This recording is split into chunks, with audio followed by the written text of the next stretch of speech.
Yes, Gwen, you are co-host. Thank you.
I'm just going to give it one more minute. This is a quick turnaround, and if city council attendees can turn on their camera, I'll just take attendance in a minute here, and if I see you, I know you're here.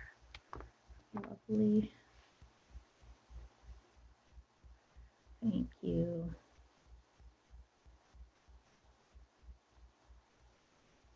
And Kara, just tell me when you are ready. I'm sorry, Gwen, it's taking me a few moments. It'll be just a moment. Kirsten, sorry. Yeah, just let me know when you're ready.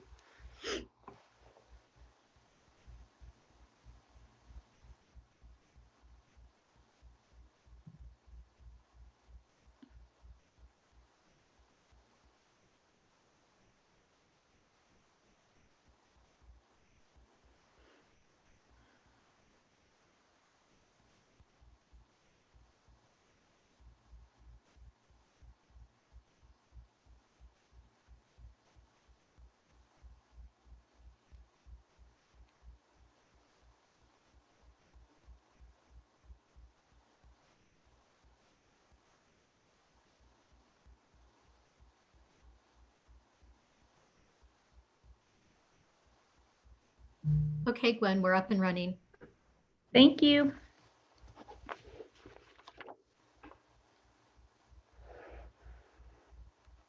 Good afternoon. I'm going to call Administration and Finance to order. It's August 26th, 2020. Present, we have everyone except Ms. Anderson. You might not make it to this meeting. We have minutes from August 5th, 2020. Were there any changes to those minutes? Seeing none, those will stand approved. And previously, we did have the public comment information posted. In a minute, I will take public comment on items not on the agenda. And just for further information, other ways that people can contact City Council for public comment is they can call this telephone number to leave voicemail, 552-6012. If they want to be registering for these meetings to comment live, they need to go to MissoulaPublicMeetings.com. And they can also be watching this through the YouTube channel or Spectrum channel 190. And if you have registered for this meeting to give public comment, please, you can use the Zoom hand raise feature for public comment. We'll go to public comment in a second. I will be limiting public comment. We have 4 items to get through in 20 minutes. So I'd appreciate brevity, and we ask for no more than 3 minutes per commenter. And please, no personal attacks. That is one of our City Council rules. We try to keep it professional. Mr. Larson. Hello, glad you're all keeping it professional, and love to extend as much brevity to Gwen Jones as possible. I'm still waiting for a fiscal year 2021 legal fee estimate for the water department. I'm also still looking for, as well as the public is, access to the core documents, the core budget expenses for each department of the city. This is available in many other cities in Montana. I will be emailing you their budgets so that you can see this.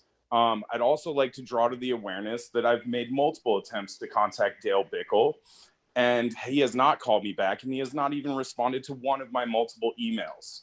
This is ridiculous, and I want to express my extreme discontent to the city council and to the mayor and to all applicable steering committees and oversight bodies. How do you expect us to meaningfully comment on the entire budget as a whole if you will not let us look at the entire budget as a whole? It is ridiculous. Again, I'm going to limit my comments so that you guys can get through your meeting, but I think it is utterly dumbfounded and ridiculous that I can't even have access to the core budget documents. I've talked to everyone. I've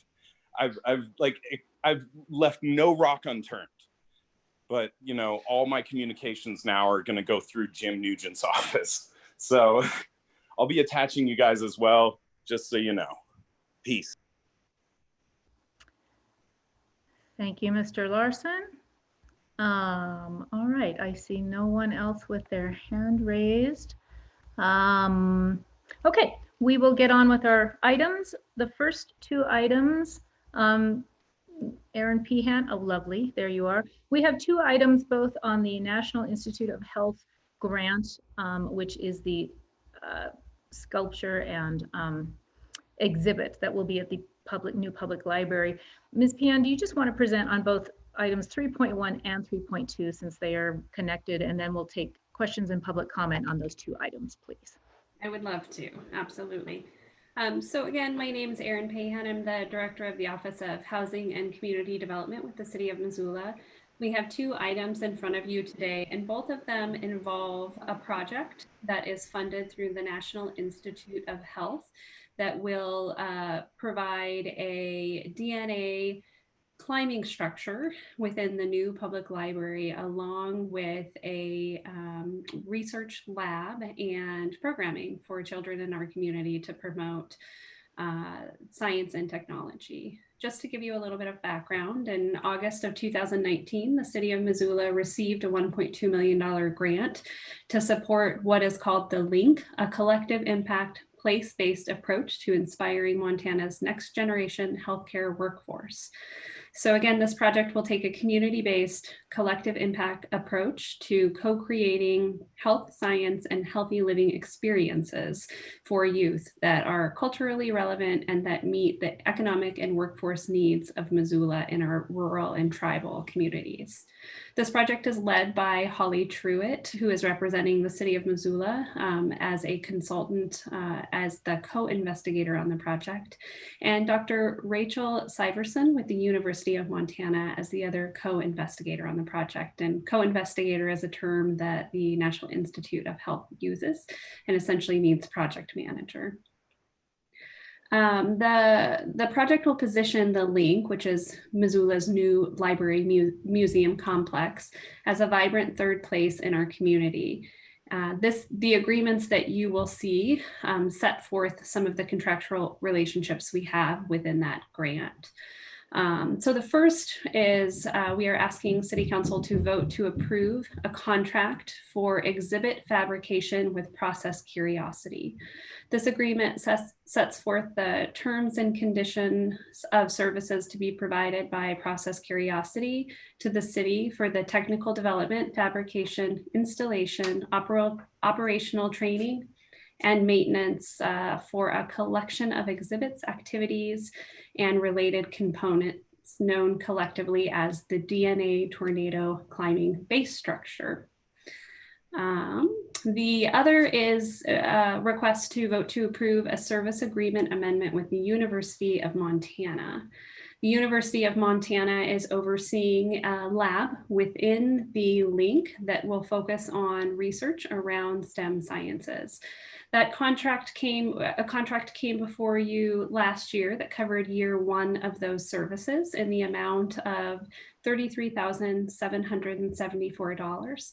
As opposed to executing an identical contract in year two, we have decided to just amend that original contract for a cost not to exceed $67,548, which includes the year one and the year two grant, and to move that deadline out to July of 2021. And that is the end of our presentation. Thank you, Erin. And just to highlight the fact that all of this is grant funded.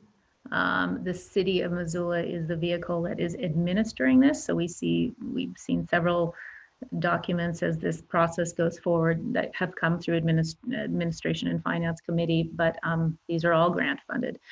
Are there any questions for Ms. Pehan? Seeing none, I am looking for a motion I need two motions actually for both of these items, 3.1 and 3.2. Ms. Merritt. I am happy to make both of those recommended motions. I look forward to getting to see this whole thing when it gets constructed. Thanks, Erin. Thank you. Are there any comments from council regarding this item? Okay, let me see. Is there any public comment on this item? Seeing none, we will take a voice vote.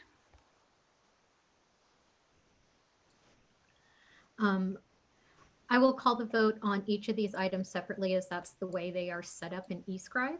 Thank you. So on the first motion, which is to approve the contract with Process Curiosity, Becerra, Yes. Contos, Yes. Harp, Yes. Hess, Yes. Jones, Yes. Merritt, Yes. Ramos, Yes. Gerald, Yes. Asika, Yes. Von Lossberg, Yes. and West. Yes. I believe we've got 11 yeses and 1 absent. Yes, I'm going to move on to the next item. So this is the extension on the contract for another year. We will start with Contos, Yes. Hart, Yes. Hess, Yes. Jones, Yes. Merritt, Yes. Ramos, Yes. Gerald, Yes. Vasika, Yes. Von Lossberg, Yes. West, Yes. and Becerra. Yes. We have 11 ayes and 1 absent. Thank you so much, Kirsten. That will go on to the both of those will go onto the consent agenda. Okay, next we have 3.3 and 3.4 hazardous vegetation removal and sidewalk snow removal assessments for all of these. And so we have Marty Rabine here to present. Again, I'm just going to have her present on both of these items since they're pretty connected, and then we will vote on them separately and take public comment on them as a whole. Hello, Marty. So it's time to do the special assessments for hazardous vegetation removal and for sidewalk snow removal. Alicia Vanderheiden is also present at the meeting. Development Services administers these two programs that reside in City Code. The first is hazardous vegetation removal. So this is a complaint-driven program. And so if the city receives a complaint about somebody having really, really tall weeds in a vacant lot or on their property, the city notifies the property owner that we've received the complaint and gives them an opportunity to cut their weeds. And if they don't, the city has a contractor that goes out and removes those weeds. There's a certain amount of time that the folks have to remove that vegetation. We send them a bill that reflects the amount that we pay the contractor. And if they don't pay, then the city law allows us to place that bill on their taxes. And so that's what the action is that we're asking for council to consider today. We had a few property owners who have not paid their bills for the weed cut orders. I think these are actually from last year. So they've had a whole year to pay the bill and they haven't done it yet. And so our recommended motion here today is to adopt a resolution that levies the assessments on these parcels of land. The total amount of the assessments for all of the properties is $1,187.50. The next item is kind of the same story, except it's with snow removal. So last year, if you recall, we had a pretty light snow year. So we have pretty light snow assessments this year. So if we get a complaint that somebody hasn't shoveled their walk, the city notifies the property owner to clear the snow and ice from the sidewalks. And if they don't do it, our contractor again goes in and does that work. We send them a bill. And if they don't pay the invoice, then we place that assessment on tax bills. And I guess it also goes to say that if this isn't levied on these property owners, then it just basically means that everybody in the city gets to pay for these folks to not cut their weeds and not remove their snow. Because the city's already paid the contractor. Like the contractor's not sitting out there without any money. So this is basically to make the program whole. Our sidewalk snow removal assessments this year, let's see, I'm looking for my dollar amount, is $1,360, and that's for snow that was removed this past winter. And Alicia and I are here to answer any of your questions. Thanks. Thank you, Marty. Are there any questions from council regarding these items, these two items? Ms. Merritt. Julie? I don't have a question, but I would be happy to make the recommended motions. Thank you. All right, the two motions are in order for items 3.3 and 3.4. Is there any public comment on these items? Seeing none. Any comment from council? Mr. Ramos, your hand is up. Thank you, Madam Chair. As per tradition, I am against both of these. Again, it's against my own personal view of private property rights, which I obviously hold in very high esteem. In my opinion, even the city entering somebody's property to remove weeds without permission is no better than trespassing. And then charging them on top of that is absolutely incomprehensible to me. I understand that MCA allows it, but just because we can doesn't mean that we should. Now, moving on to snow removal, this one's always stumped me, the fines, the fees for a sidewalk held in the public trust that the property owner has no rights to other than to maintain and in many cases pay for construction.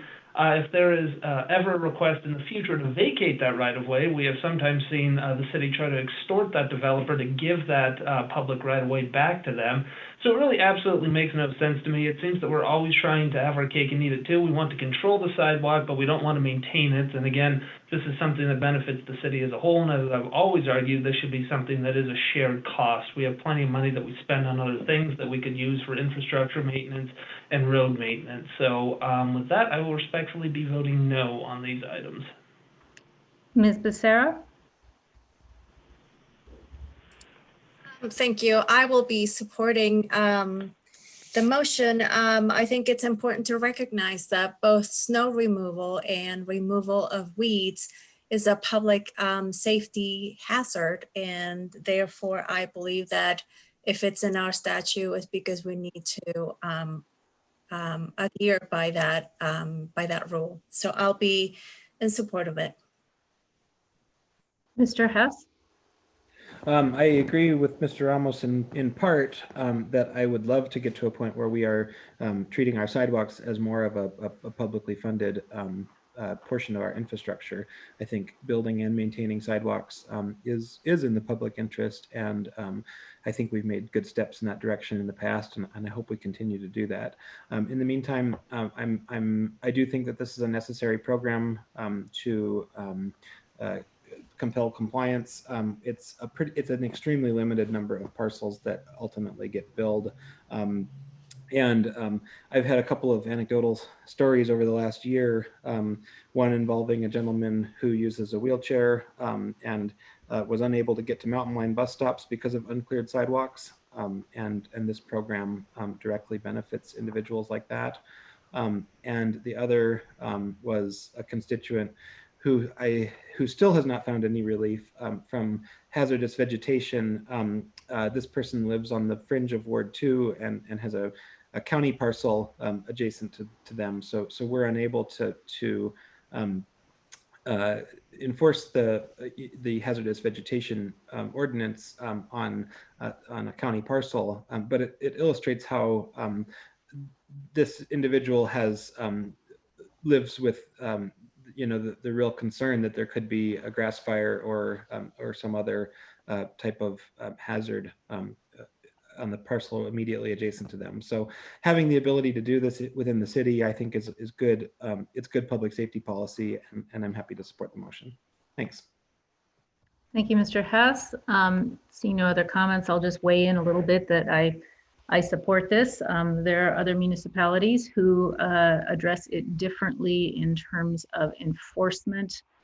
We've discussed that over the years, but we always come back to basically a complaint-based system. And to my way of thinking, we live in Montana where it snows every winter. We live in a city where there are sidewalks. So as a community, as a courtesy, we take care of our sidewalks and shovel them. And sometimes people need either an extra nudge or some help. And I do know that our Office of Development, when they interact with people, when their sidewalks haven't been shoveled and it's been, a complaint has been issued, they work with them extensively to try and help them figure out a fix. And really, this is the end of the road in terms of a lot of communication when it's simply not getting done. So anyway, I'm in support of it, and we will take a roll call vote on items individually on items 3.3 and 3.4. Thank you, Kirsten.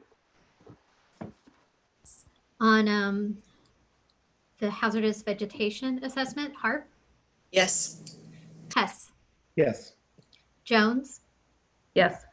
Merritt, Yes. Ramos, You're muted, Jesse. I was double muted, no. Cheryl, Yes. Vasika, No. Von Lossberg, Yes. West, Yes. Becerra, Yes. Contos. Yes.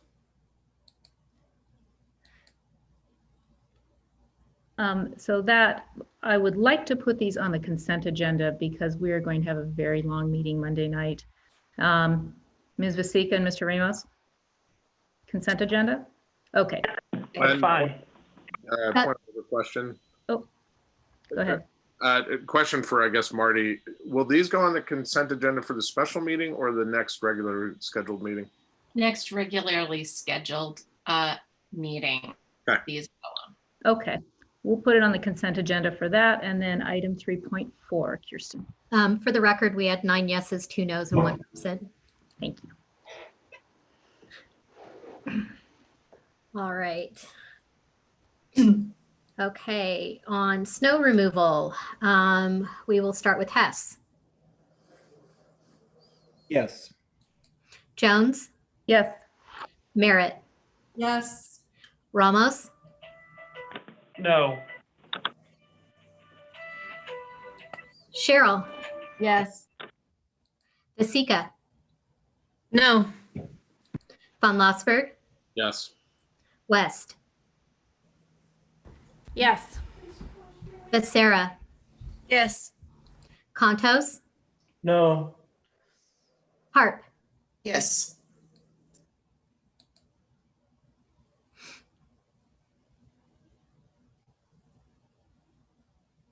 Apologize. That's 8 yeses, 3 nos, and 1 absent. All right, and is there any objection from the noes for this going on the consent agenda? That's fine. All right, we'll put that on the consent agenda. Thank you. And I think that is the end of our agenda. Thank you, everyone. Gwen, Yes, I need to correct something I said. We do need to have this on a special meeting agenda. I'd recommend putting it on the meeting of the 2nd with the other tax assessments. Our deadline to get those into the and finalized is sooner than the 14th for the county to get these on tax bills. So we'll put it on the meeting agenda for the 2nd of September. that sounds fine. Thank you Okay. for that clarification, Marty. Anything Thank you. else? Mr. Hess? I think our special meeting do not contain consent agenda, so it'll probably have to be a regular agenda item. It probably will be somewhere on there. I'll figure out something. Okay. We will complete it on the 2nd in some form or fashion. Thank you, everyone. Anything else for the good of the order? All right, we are adjourned. See you in a few minutes for BCAL. Thank you.